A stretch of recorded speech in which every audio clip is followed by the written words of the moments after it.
നമസ്കാരം.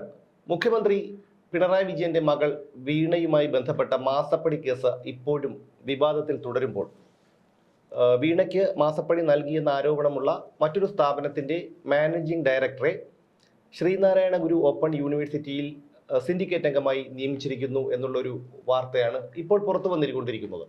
അപ്പോൾ ഈ മാസപ്പടി ആരോപണം ഇത് തുടർച്ചയായി ഇങ്ങനെ ഇനിയും പുറത്തു വന്നുകൊണ്ടിരിക്കും അല്ലേ? അല്ല, അത് ആരോപണമൊന്നും മാത്രമല്ല. ഇതിനകത്ത് ഈ മുഖ്യമന്ത്രിയുടെ മകളുടെ കമ്പനിയെ സഹായിക്കുന്നവർക്കെല്ലാം അവര് സഹായിക്കുകയാണ്, ഗവൺമെന്റ് സഹായിക്കുകയാണ്. അതാണ് നമ്മൾ ഈ കാണുന്നത്.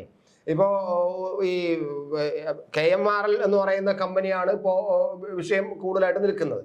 എന്നാൽ ഈ നമ്മുടെ ഇതുണ്ടല്ലോ സാന്റാ മോണിക്ക എന്നുള്ള കമ്പനി എന്ന് പറയുന്നത് വിദേശത്ത് കുട്ടികളെ റിക്രൂട്ട് ചെയ്യുന്നതും അങ്ങനെ അതുമായിട്ട് ബന്ധപ്പെട്ടുള്ള ഒരുപാട് പണമിടപാടുകൾ വിദേശ മണി കൊണ്ട് കളിക്കുന്ന ഒരു വല്ലാത്ത ഒരു സ്ഥാപനമാണ്. നിരവധി കുട്ടികളിൽ നിന്ന് രക്ഷാകർത്താക്കൾ ധാരാളം പണം വാങ്ങുകയും ഒക്കെ ചെയ്തുകൊണ്ടിരിക്കുന്ന ഒരു സ്ഥാപനമാണ്.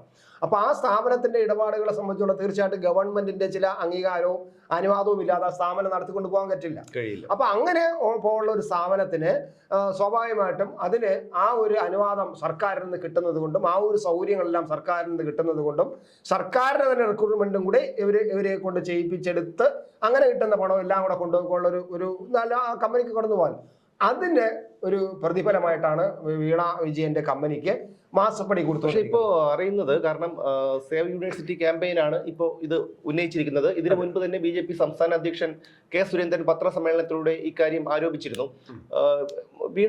വീണയ്ക്ക് ഈ സാന്റാ മോണിക്കയിൽ പാർട്ണർഷിപ്പ് ഉണ്ടെന്ന് പോലും അദ്ദേഹം പറയാതെ പറഞ്ഞു വെക്കുന്നുണ്ട്.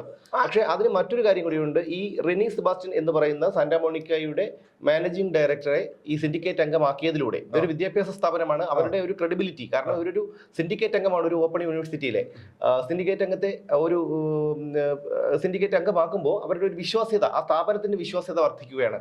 അതുവഴി പരോക്ഷമായി ഗുണം കിട്ടുന്ന ആർക്കാണ്? ഈ കമ്പനിക്കായിരിക്കും. കമ്പനിക്ക് ഗുണം കിട്ടുമ്പോൾ അത് എവിടേക്ക് ചെല്ലും? അതിന്റെ ഒരു വിഹിതം ഇവിടെ അവിടേക്ക് ചെല്ലും. മാത്രമല്ല ഈ നേരത്തെ പറഞ്ഞതുപോലെ അതിനകത്ത് പാർട്ണർഷിപ്പ് ഉണ്ടെങ്കിൽ ആ വിഹിതവും കിട്ടും, മാസക്കടിയും കിട്ടും. തീർച്ചയായിട്ടും അല്ലെ? തീർച്ചയായിട്ടും നമ്മൾ ഇത് കാണുമ്പോൾ നമ്മൾ ഓരോ കാര്യങ്ങളും ഓരോ ദിവസവും ഉയർന്നു കാണുമ്പോൾ ബോധപൂർവം ഇങ്ങനെ കേസുകൾ ഉണ്ടാക്കുന്നതല്ല ഇത് പാർട്ടി തന്നെ അല്ലെങ്കിൽ ഗവൺമെന്റ് തന്നെ അവർക്ക് വേണ്ടിയിട്ടുള്ള ചില സൗകര്യങ്ങൾ ഉണ്ടാക്കി കൊടുക്കുകയാണ്. അഭിപ്രായങ്ങൾ വരുന്നത് ഇപ്പം സേവ് യൂണിവേഴ്സിറ്റി എന്ന് പറയുന്ന ഒരു ക്യാമ്പയിൻ, സേവ് യൂണിവേഴ്സിറ്റി ക്യാമ്പയിൻ എന്നുള്ള ഒരു സംഘടന തന്നെ ഉണ്ട്, അവരൊരു കൂട്ടായ്മ തന്നെ ഉണ്ട്. ആ കൂട്ടായ്മ വളരെ സജീവമാണ്, അവർ വളരെ സെൻസിറ്റീവാണ്. അപ്പൊ ഇത്തരം വിദ്യാഭ്യാസ മേഖലയിൽ എന്തെങ്കിലും വന്നു കഴിഞ്ഞാൽ അവർ വളരെ സെൻസിറ്റീവ് ആയതുകൊണ്ട് അവരിത് ക്യാച്ച് ചെയ്യുമെന്നും അവരതിനെ പരാതിയുമായിട്ടും മറ്റൊക്കെ ഉയർന്നോട്ട് പോകുമെന്നൊക്കെ ഈ ഗവൺമെന്റിന് അറിയാം. പക്ഷെ ആ ഗവൺമെന്റ് അതിനെയൊന്നും മൈൻഡ് ചെയ്യുന്നില്ല എന്നാണ്. നീയൊക്കെ പോയി പരാതി പറഞ്ഞ എന്ത് കാര്യത്തിലായിരുന്നാലും, അത് കീഴ്ക്കോടതിയിലാവട്ടെ, ഹൈക്കോടതിയിലാവട്ടെ, സുപ്രീം കോടതിയിലാവട്ടെ, ഗവർണർ എടുത്താകട്ടെ, പൊതുജനങ്ങൾ എടുത്താകട്ടെ, ആരെടുത്തും അഹങ്കാരം, ഈ ഒരു എന്താണ്, മുഖ്യമന്ത്രി സ്ഥാനത്തിന് കൊടുത്തിരിക്കുന്ന ആ പ്രത്യേക നിയമ പരീക്ഷയുണ്ടല്ലോ, ആ പരിരക്ഷ വെച്ച് കാണിക്കുന്ന ഒരു അഹങ്കാരം, അതാണ് അധികാരത്തിന്റെ രാഷ്ട്രീയം. നമ്മൾ പലപ്പോഴും ചർച്ച ചെയ്യുന്ന ഇതിൽ ചർച്ച ചെയ്യേണ്ട മറ്റൊരു കാര്യം കൂടിയുണ്ട്. ഏറ്റവും, അതായത് നമ്മൾ ഈ CPM നേതാക്കളിൽ കോടിയേരി ബാലകൃഷ്ണന്റെ മക്കൾ, അതായത് ബിനോയ് കോടിയേരിയും ബിനീഷ് കോടിയേരിയാണ് ഏറ്റവും കൂടുതൽ ആളുകൾ സൈബർ മറ്റ് രാഷ്ട്രീയ വിഭാഗത്തിലുള്ളവരായിരുന്നാലും പൊതുജനങ്ങളായിരുന്നാലും പൊതുസമൂഹമായിരുന്നാലും ഒക്കെ ഒരുപാട് ആക്ഷേപിച്ചിട്ടുള്ളത്. പക്ഷെ എനിക്ക് തോന്നുന്നു അവരൊക്കെ വളരെ ഈ മുഖ്യമന്ത്രി പിണറായി വിജയന്റെ മകൾ വീണയെ അപേക്ഷിച്ച് നോക്കുമ്പോൾ അവരൊക്കെ വളരെ മാന്യന്മാരാണ്, അല്ലേ? അല്ല, അത് തോന്നുന്നു. കാരണം അതിനേക്കാളും 10 ഇരട്ടി വലുത് ഇപ്പുറത്ത് വരുമ്പോഴാണ് നമ്മൾ മറ്റേ ചെറുത് നമുക്ക് തോന്നിപ്പോണത്. അത് മോശമല്ല. അത് ആ ഒരു പ്രവൃത്തി എന്ന് പറയുന്നത്, ബിനീഷ് കോടിയേരിയുടെയൊക്കെ പ്രവൃത്തി എന്ന് പറഞ്ഞാൽ അത്ര മോശമായ കാര്യങ്ങളല്ല, അത്ര നല്ല കാര്യങ്ങളല്ല. അതിനകത്ത് പ്രശ്നങ്ങളുണ്ട് എന്നുള്ള സത്യം തന്നെ. പക്ഷേ നമ്മളിപ്പോ ഈ മുഖ്യമന്ത്രിയുടെ മകളുടെ വിഷയം വരുമ്പോൾ മറ്റേ ചെറുതായി മാറുകയാണ്. അപ്പൊ നമുക്കതൊരു വളരെ ചെറുതായിട്ട് തോന്നി. കാരണം അതിനേക്കാളും വലിയ സംഭവമാണല്ലോ വന്നിരിക്കുന്നത് എന്നുള്ളതാണ്. അപ്പൊ ഇതിനകത്ത് ഏറ്റവും പ്രധാനപ്പെട്ട ഒരു വിദ്യാഭ്യാസ സ്ഥാപനത്തിൽ അതൊരു ഓപ്പൺ യൂണിവേഴ്സിറ്റി ഉണ്ടാക്കിയതിന്റെ ഒരു രാഷ്ട്രീയ ലക്ഷ്യം വെച്ചുകൊണ്ടാണ്. അത് ഒരു വിഭാഗം ജനതയെ ആ പേരിട്ടത് തന്നെ ശ്രീനാരായണ ഗുരു എന്ന് പേരിട്ടത് പോലും ചില പ്രത്യേക ലക്ഷ്യത്തോടു കൂടി, രാഷ്ട്രീയ ലക്ഷ്യത്തോടു കൂടി തന്നെയാണ്.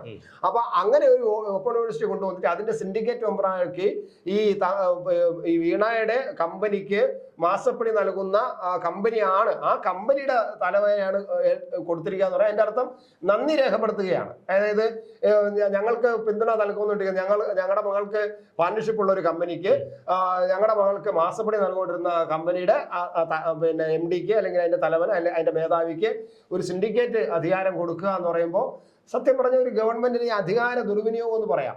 പക്ഷേ ഇതിനെക്കുറിച്ച് ന്യായീകരണം പറയുന്നത് അവർക്ക് അതിനുള്ള യോഗ്യത ഉണ്ടെന്നൊക്കെയാണ് പറയുന്നത്. യോഗ്യതയുടെ കാര്യം പോകട്ടെ, ഇത്രയ്ക്കും കാരണം ബിനീഷിനും ബിനോയ്ക്കും ഒക്കെ ഈ ഒരു പരിരക്ഷ കിട്ടിയിരുന്നോ? എന്ത് ചെയ്താലും അച്ഛനും മകളും എന്ത് ചെയ്താലും ഈ നാണമില്ലാതെ AK ബാലനെയും EP ജയരാജനും ഒക്കെ ന്യായീകരിക്കുന്നത്, ഗോവിന്ദനും ഒക്കെ ന്യായീകരിക്കുന്നത് കാണുമ്പോൾ ഇവർക്കൊക്കെ ഈ ഒരു സ്ഥാനം ഒഴിഞ്ഞിട്ട് മര്യാദയ്ക്ക് വീട്ടിൽ അടങ്ങി ഒരുങ്ങി ഒന്നുമില്ലെങ്കിലും 60-65 വയസ്സ് കഴിഞ്ഞവരല്ലേ. എന്തിനാണ് ജനങ്ങളെ കൊണ്ട് ഇങ്ങനെ പരിഹസിപ്പിക്കുന്നത്? എന്തിനാണ് ജനങ്ങളെ കൊണ്ട് ഇങ്ങനെ ഒരു ഇത്തരം പുലഭ്യം കേൾക്കുന്നത്? നിങ്ങൾക്ക് 10-65 വയസ്സിൽ കൂടുതലായില്ലേ? നിങ്ങളൊക്കെ മര്യാദയ്ക്ക് വീട്ടിൽ ചെന്ന് ഇനിയെങ്കിലും വിശ്രമ ജീവിതം നയിക്കും. ഇങ്ങനെ പൊതുസമൂഹത്തെ ദ്രോഹിക്കല്ലേ, ഈ പാർട്ടിയെയും സഹാക്കളെയും നശിപ്പിക്കല്ലേ. ഇതൊരു മഹത്തായ ഒരു പ്രസ്ഥാനമാണ്.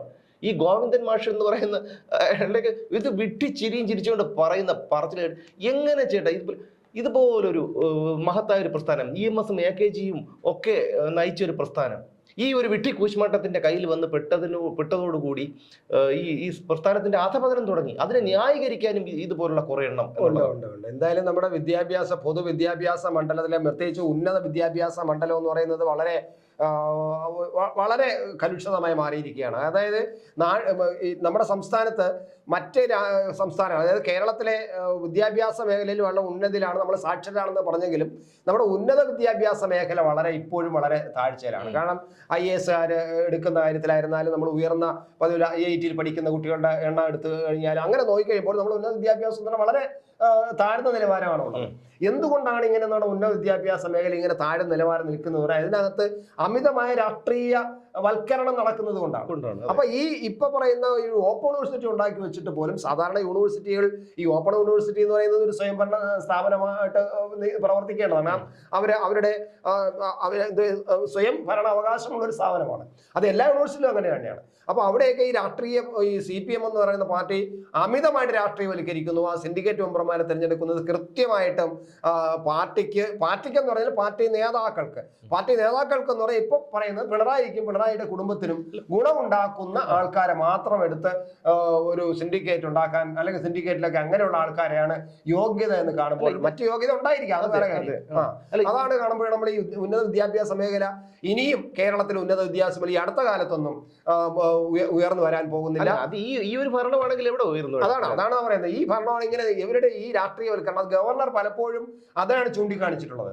ഗവർണർ എപ്പോഴും വിരൽ ചൂണ്ടിയിട്ടുള്ളത് ഉന്നത വിദ്യാഭ്യാസ മേഖലയിലെ മൂല്യ തകർച്ച വരാൻ കാരണം അതിനകത്ത് അമിതമായിട്ടുള്ള രാഷ്ട്രീയ ഇടപെടൽ നടക്കുന്നതുകൊണ്ടും രാഷ്ട്രീയവൽക്കരണം നടക്കുന്നതുകൊണ്ടാണ്. ഇപ്പൊ രാഷ്ട്രീയവൽക്കരണം ഒരു ഗവൺമെന്റ് ഭരിക്കുമ്പോൾ ആ ഗവൺമെന്റിന്റെ വേണ്ടപ്പെട്ടവരെ തന്നെയായിരിക്കും അതിനകത്ത് നിയമിക്കുക. അത് ഉണ്ടാവും, സ്വാഭാവികമാണ്. പക്ഷെ അതിനൊരു പരിധിയുണ്ട്. നമ്മൾ എപ്പോഴും നോക്കുമ്പോൾ അതിനകത്തൊരു എഡ്യൂക്കേറ്റീവ് ക്വാളിഫിക്കേഷൻ, ഒരു അക്കാഡമിക് ക്വാളിഫിക്കേഷൻ ഉള്ള ആൾക്കാരെയാണ് നമ്മൾ അവിടെ കണ്ടെത്തുന്നത്. ഇത് അക്കാഡമിക് ക്വാളിഫിക്കേഷൻ ഇല്ലാത്ത ആൾക്കാരെ ഈ സ്വന്തം പാർട്ടി താല്പര്യങ്ങൾക്ക് വേണ്ടി അവിടെ കമ്മിറ്റി കൂടുമ്പോൾ, അല്ലെങ്കിൽ സിൻഡിക്കേറ്റ് കൂടുമ്പോൾ, അല്ലെങ്കിൽ സെനറ്റ് കൂടുമ്പോൾ പാർട്ടിക്ക് ഗുണം ചെയ്യുന്ന തരത്തിൽ ചർച്ചകൾ സംസാരിക്കാനും അതിന് അഭിപ്രായം പറയാനും വേണ്ടി മാത്രമുള്ള കുറെ ആൾക്കാരെ കൊണ്ടുവന്ന് വെക്കുന്നു.